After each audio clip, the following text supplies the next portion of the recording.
आपने मुझे बजट 2022-23 के 22-23 से एक ही बच्चा है बोलने का अवसर प्रदान किया। बजट के बारे में क्या कहा जाए। मेरे विपक्ष के साथियों ने सारी बातें बताई है कि किस प्रकार से जन घोषणा पत्र के वादे आपने अधूरे छोड़े, एक भी वादा पूरा नहीं किया। और इसी प्रकार से जो 33 बजट आए हैं उन बजटों की घोषणाओं का भी धरातल पर आपने कितना किया है, ये सारी बात खंगाल करके छोड़ दी है।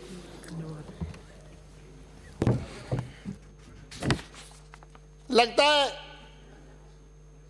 गहलोत सरकार इस बात पर चल रही है कि बार बार किसी बात को कोई बार 100 बार झूठ बोल दिया जाए तो वो सत्य सी लग जाती है। और इसी आधार से लगातार घोषणाओं पे घोषणा के ऊपर घोषणा का अंबार लगाया जा रहा है।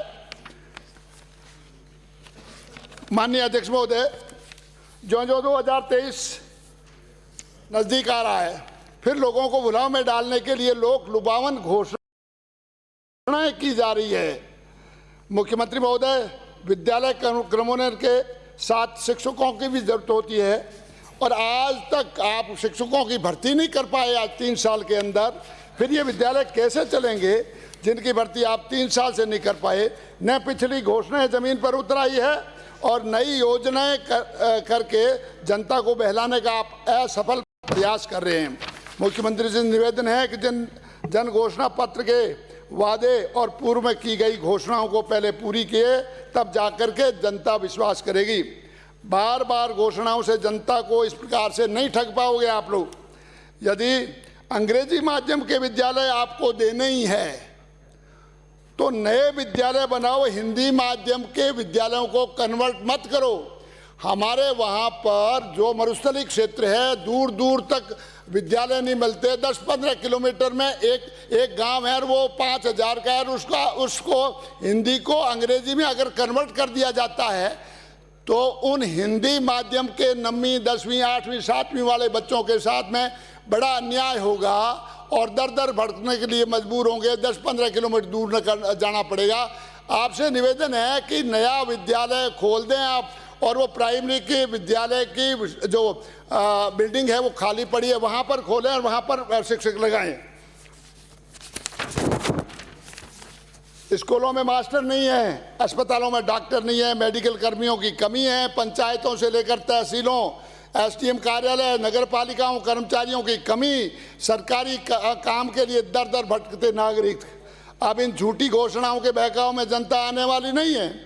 क्या बताएं, हर तरफ लूट मची है, भ्रष्टाचार चरम पर है। दरिंदों के हाथों इज्जत लुटवाती कराती बेटियां चित्कार करते नन्हे मासूम माफियाओं की दादागिरी।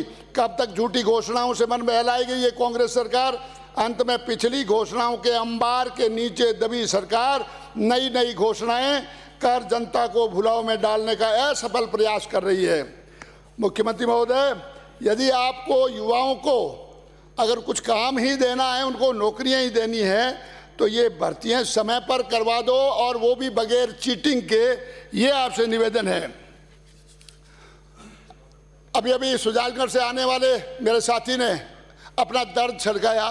वही दर्द हमारा ही है। पिछले 30 से 40 साल पहले तक फलोदी को जिला बनाने की मांग की जा रही थी। अनशन भी हुए पूर्व एमएलए लालजी थानवी के द्वारा, परंतु वो अभी तक मूर्त रूप नहीं दे पाया। 1956 के अंदर राजस्थान के एकीकरण के बाद में कुल 26 जिले थे और 7 जिले भारतीय जनता पार्टी के शासनकाल में बने। कुल मिलाकर के 33 जिले। क्या आपने कसम खा रखी है कि कोई भी आपके मुंह से जिले की घोषणा नहीं होगी? क्या इस कसम को तोड़ने का प्रयास इस बजट सत्र में मुख्यमंत्री जी कर पाएंगे? अगर कर पाएं तो हमारे जिले फलोदी को भी जिला बनाएं। हम आपके ही एक विधायक बालोतरा से विधायक की है कि वो जूता नहीं पहनेंगे जब तक जिला घोषित नहीं कर। कम से कम उनको जूता तो पहनवा दो। नंदीशालाओं की दूसरी तीसरी सारी बातें आपको बता दी। कृषि बजट क्यों बुलावे में डाल रहे हो? लोगों को इंतजार था कृषि बजट में किसान सम्मान निधि की तरह कोई घोषणा होगी जिसमें 1000, 500, 2000, 4000 अपनी औकात के मुताबिक तो कुछ तो किसानों को देते। वो अभी बताया हमारे लाहौटी जी ने कि भी 10 रुपये कम बजट जारी किया कृषि बजट में। ये कृषि बजट की हालत है। हमारे कोलादेव ठेकेदारत माइनर में पानी की तेल तक नहीं पहुंच रहा है। सरकार द्वारा इन दोनों माइनरों के अंतिम छोर तक पानी पहुंचाने का काम किया जाए। इसी प्रकार से जो कृषि यंत्रों पर मिलने वाला अनुदान है वो फाइलों का टारगेट भी आज बढ़ाइए। प्रधानमंत्री फसल बीमा 2018-19 बीमा की राशि स्वीकृत होने के बाद भी गांव नारायणपुरा, चाकू, लूणा इत्यादि में नहीं मिली है। कृपया इसका भी संज्ञान ले रहे हैं।